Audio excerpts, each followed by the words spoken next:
जय श्री कृष्ण दोस्तों, आज मैं एक बहुत ही ज्यादा महत्वपूर्ण टॉपिक आप सभी के सामने चर्चा करने जा रही हूँ कि आप जो भी मांगोगे वही आपको मिल जाएगा। आप जो भी दुआ करोगे वही ऊपर वाला गॉड आपको दे देंगे। लेकिन कैसे? तो आज मैं आपको कुछ ऐसी टिप्स बताने जा रही हूँ, अगर आप वो फॉलो करोगे तो लाइफ में आप जो मांगोगे वही आपको मिल जाएगा। लेकिन सबसे पहले मैं आपको कुछ सवाल पूछूंगी, आप मन ही मन आंसर कर देना या मेरे कमेंट सेक्शन में जाके आंसर कर देना। तो सबसे पहला क्वेश्चन, आप जब मंदिर में जाते हो भगवान के आगे माथा टेकने, तो बस मन में भक्ति भाव से जाते हो या कुछ प्राप्त करने के लिए जाते हो? कभी बिना मांगे ऐसे ही चलो गॉड को देखने का मन हुआ, चलो मंदिर घूम के आते, बस यही मन में इंटेंशन लेके आप मंदिर में जाते हो?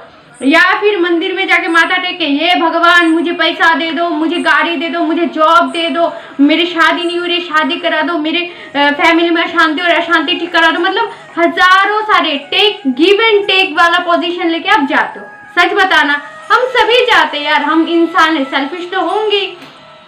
तो कभी कभी ना मंदिर में बिना स्वार्थ के भी भक्ति भाव से जाया करो, बिना मांगे कि गॉड मुझे ये दे दो वो दे दो।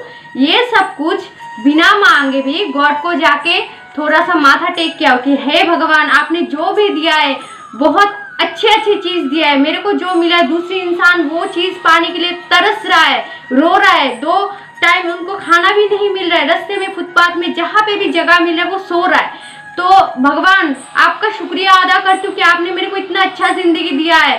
कभी भक्ति भाव से भी जाया करो। तो चलो ठीक है, ये बात तो छोड़ो, और अभी मेन टॉपिक पे आते हैं कि हमें जो भी हम मांगेंगे वो हमको कैसे मिलेगा। हम खुद के दम पे, भगवान का छोड़ो, भगवान तो जो हम कर्म करेंगे उनके तरफ ही हमको देंगे। हम अगर अच्छे कर्म किए पिछले जन्म में, अच्छे कर्म में तो बहुत सारी बिल्डिंग, पैसा, गाड़ी बाड़ी प्रॉपर्टी देंगे। अगर हमने बुरे कर्म किए तो रास्ते में जाके भीख मांगते हैं लोग। कभी कभी भीख मांगते मांगते तो एक्सीडेंट होके बेचारे का पाँव भी टूट जाता है, और हम बोलते हैं यार ये कितना गरीब है, बेचारा भीख मांग के खाता था, कितना नेक इंसान था, देखो इसका पैर भी टूट गया। लेकिन ये कर्म ही तो है, पिछले जन्म में आप अच्छे कर्म किए हो इसलिए मौज मार रहे हो, पिछले जन्म में आप बहुत ही खराब कर्म किए थे इसलिए अभी दुख भोग रहे हो। यही होता है। तो सबसे पहला टिप्स कि मुझे क्या चाहिए, आपको हमेशा ये ध्यान में रखना होगा कि जो मुझे पाना है वो एक्चुअल में है क्या। सबसे पहला आपको ये नोट करना होगा।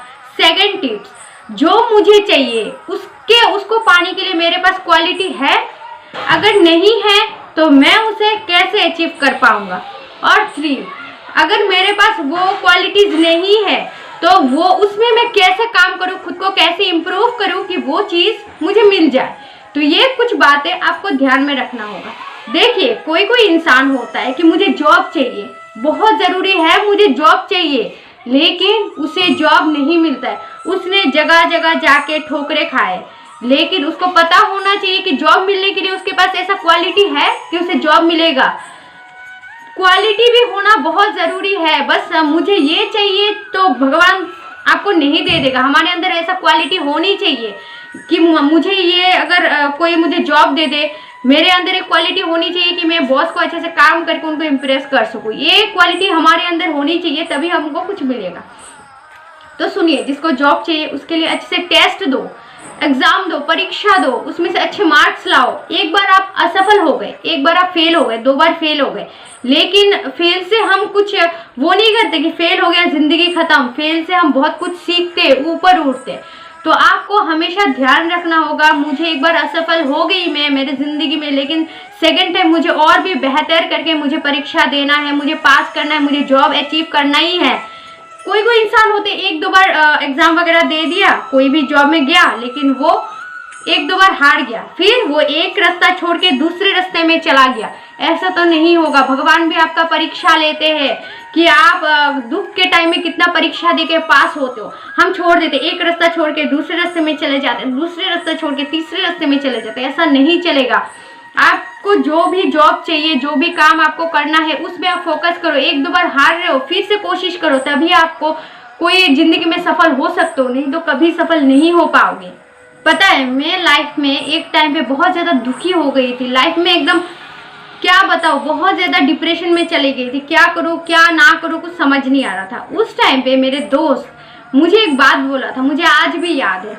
बोल रहा था, देख भगवान तेरा परीक्षा ले रहे। जो दुख के टाइम होता है ना, वो परीक्षा लेते। जब हम स्कूल में जाते, टीचर हमें पढ़ाते, सब कुछ दिखा के देते, हमें जो पता नहीं होता है टीचर से पूछते, टीचर हमें सब कुछ बता देते कि हाँ ये लिखो वो लिखो। लेकिन एग्जाम के टाइम में टीचर हमारे पास में होते, लेकिन फिर भी वो हमें दिखा के नहीं देते। अगर हम पूछते भी नहीं है ना तो वो चुपचाप रहते हैं। जिंदगी में जब हम बहुत दुखी होते हैं ना, भगवान उस टाइम पे हम बहुत ही करीब होते, और हमको उस टाइम पे हमारा परीक्षा होता है जिंदगी का कि हम कितना अच्छे से लाइफ को जी के कुछ सीखे हैं लाइफ से। उस टाइम ही होता है परीक्षा देना। तो जिंदगी में कभी भी कोई भी दुख आए, परेशानी आए, कष्ट आए, उस टाइम पे आपको टूटना नहीं है, हमेशा पॉजिटिव रहना है, आपको पॉजिटिव सोचना है। और भगवान का नजर तो हमेशा आप पे रहता है, ये आप समझ लेना अच्छे से। भगवान कभी भी आपसे नजर नहीं हटाते। सभी भगवान सबको अच्छे से एक ही नजर से देखते हैं। तो आपको कभी भी नेगेटिव नहीं सोचना है, हमेशा पॉजिटिव सोचिए। और जो आप अचीव करना चाहते हो, जो आप प्राप्त करना चाहते हो, उसके लिए आपको परिश्रम करना बहुत ज़रूरी है। आप हार मत मानिए, हारने से नहीं होगा। आप परिश्रम कीजिए, आपको सफलता ज़रूर मिलेगी। अगर आपको ये वीडियो पसंद आए तो लाइक सब्सक्राइब शेयर प्लीज़ कर देना। और हाँ, आप अपना प्लीज़ ख्याल रखना, कभी खुद को टूटने मत देना। Thanks for watching.